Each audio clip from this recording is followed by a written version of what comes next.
Perkenalkan, nama saya Susanti dengan NIM 22060150213 dari kelas B, Program Studi Pendidikan Pancasila dan Kewarganegaraan Universitas Negeri Makassar.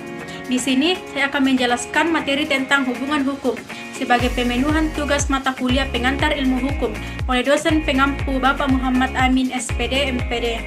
Sebelum kita masuk ke dalam materi, apa itu hubungan hukum? Hubungan hukum menurut para ahli.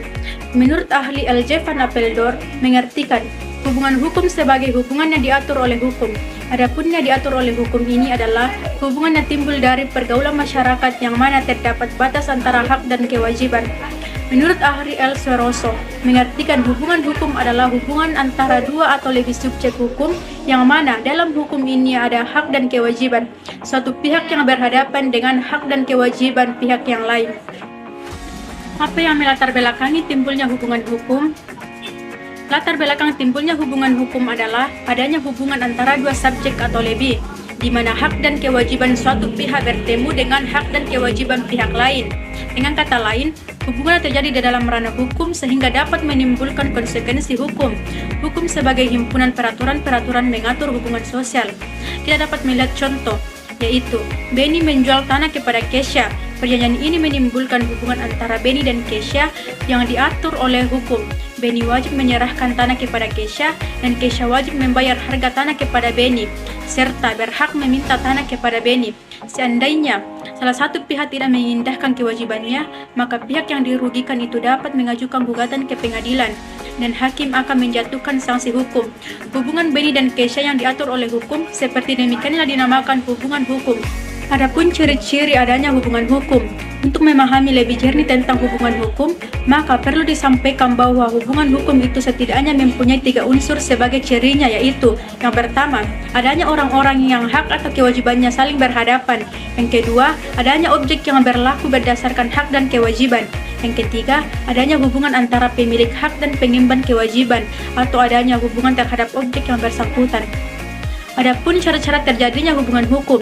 Agar sebuah hubungan hukum dapat terwujud, sejumlah syarat-syarat khusus adapun sebagai diterangkan H. Ishak. Yang pertama, haruslah ada dasar hukumnya, yakni peraturan yang mengatur hubungan itu.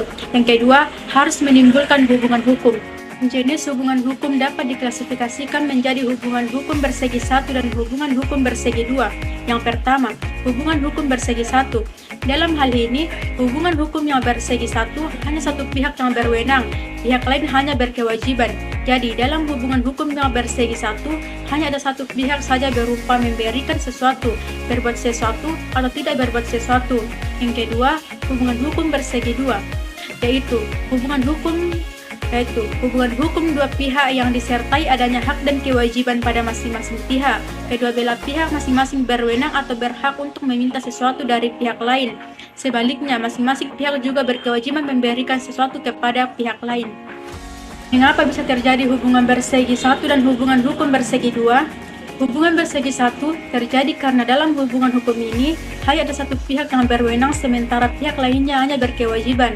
Contohnya, Pak Ali meninggal dunia dengan meninggalnya ahli waris seorang istri dan 2 orang anak. Kasus di atas termasuk hubungan hukum bersegi satu, di mana hanya satu pihak yang berkewajiban atau satu pihak saja berupa memberikan sesuatu atau berbuat sesuatu.